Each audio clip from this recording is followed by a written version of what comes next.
What's up? My name is Brett Voorhees. I'm here in South Florida. I've been a real estate agent for coming up November, made 2 years. Before real estate, I was working a lot of, I guess we could say, like fresh out of high school type of jobs, restaurant jobs, stuff like that. What brought me into real estate is knowing that you can work for yourself and get paid in what you produce. So that's something that really attracted me in. I've been with Team BC for, I believe, a year. I think I just hit a year point with Team BC at this point. Awesome. Diego? Yeah, you guys can hear me good, right? Yes. Awesome. Well, my name is Diego Jimenez. I'm located out here in Tucson, Arizona. And before real estate, I was actually working some construction jobs, going construction job to construction job. And I don't know if you guys been out here to Arizona, but it's really hot. So I just realized, you know what? I don't want to be working out in the sun. I want to do something where I can make my own schedule and make a lot more money than, what I'm limited to on a 9 to 5. Awesome. And John? What's up, everyone? My name is John Hernandez. I'm an agent down here in Southern California. I've been in real estate for about 7 months now. And before this, I was a technician at BMW for 2.5 years. What got me into real estate was the fact that there's no limit on how much you can make in this business. That, and also building sales skills and communication skills. I want to be an investor someday, so I knew this was the right vehicle to tap into. So the first question that I want to get into is, obviously you guys are here. Maybe you hear it from friends, family, people when you're cold calling or door knocking, and that is being young. You guys all are young. So for those that are watching that are like, you know what, I'm scared, like, what do I do if people don't take me seriously? For Brett, has that ever been an issue for you, or how have you handled that? Yeah, so that was one thing that haunted me a lot, and more than anything, it's what we perceive about ourselves, and that's why that bothers us so much. And over time, of course, as you do more deals and you get more comfortable in the business, that will go away. But dealing with that in the beginning, you need to carry on and bring confidence with you wherever you're going, even if it feels uncomfortable. Of course, it's not going to feel like you, and you're going to feel very out of your element because that isn't you. You're not that person yet. That does not mean that you can't walk, talk, and act like you're that high producing and high value agent.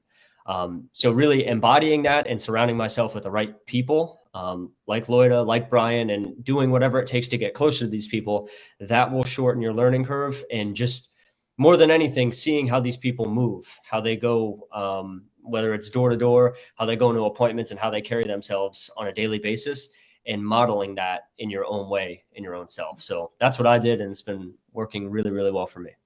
Awesome. How about for you, Diego?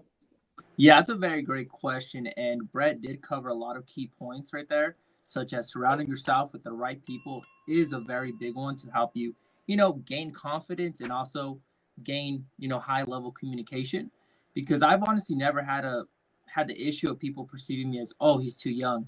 It's all on how you carry yourself, how you want others to perceive you, demanding that respect and not letting them talk down to you is what really helps you, outshine the older agents. Because when you go into this industry, like when I first came in, I usually thought like, wow, I'm pretty young.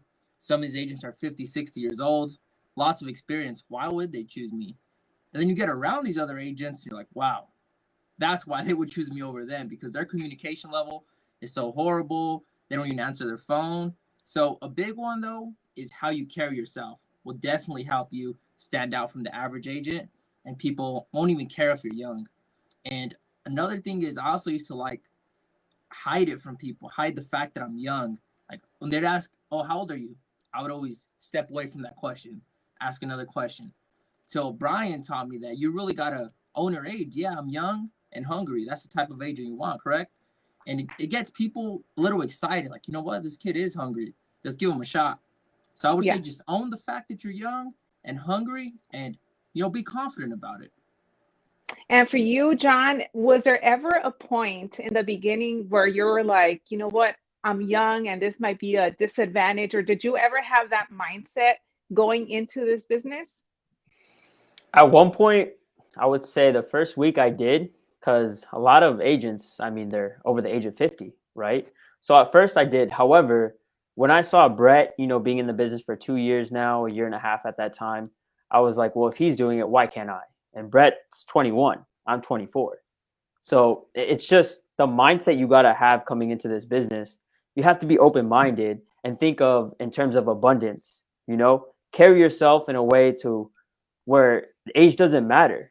As long as your communication is phenomenal, you're carrying yourself assertively, you know how to guide someone from start to finish, you're going to do amazing in this business.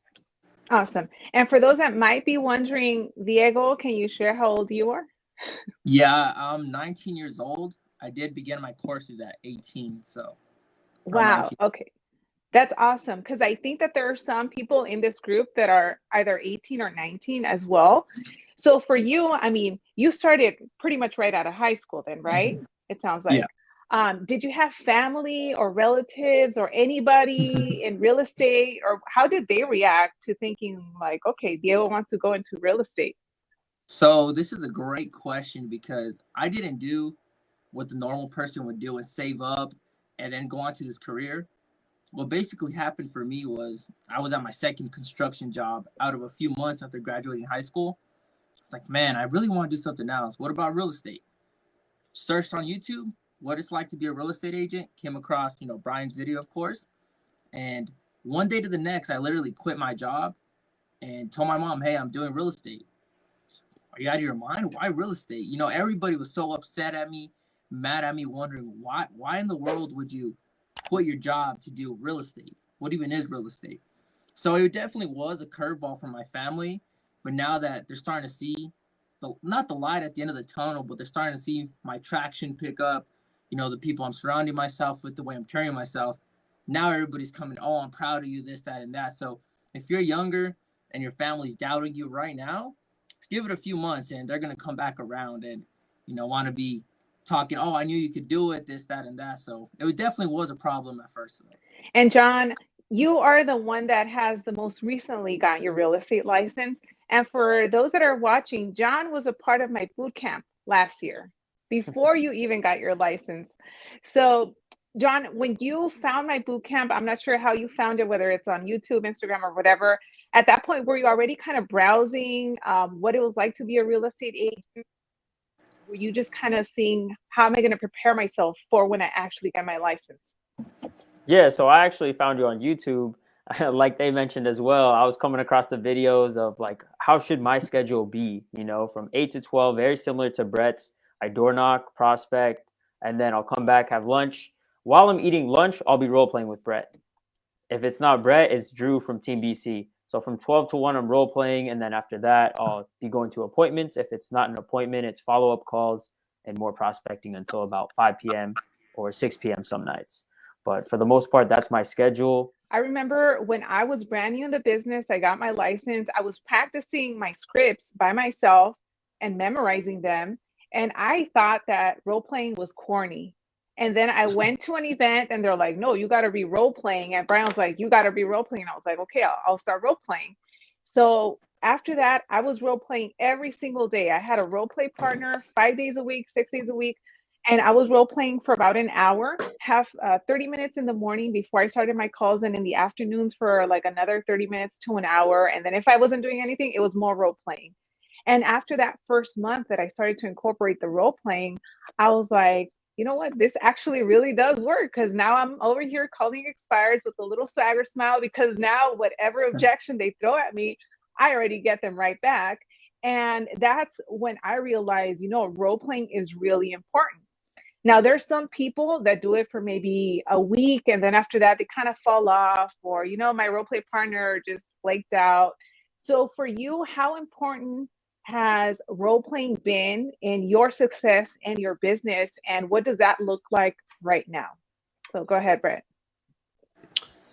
Yeah, it's definitely necessary. There's a lot of people that don't role play, like you said, and sometimes they still even get business, but they end up hitting a wall. And you see this every single time. They'll get some business, but there's clients and they'll come to you and tell you, oh yeah, well, this client said this or that. And you know the answer to them, right? And it can really add a lot to your business. Of course, it's going to feel unnatural saying the things in the beginning because you're not that person, like I said, from the very start.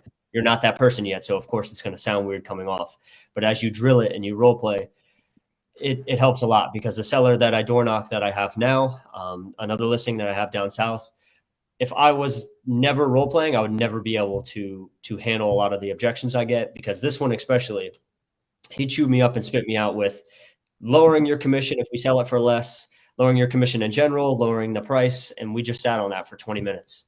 And if I never role played and put that time in to get good at that, I would have never gotten this listing. So it's just that one listing alone. Let's say the role play only helped me with that one, like it's completely worth it, because now that's a couple $1,000s that's about to come my way, so it's definitely necessary.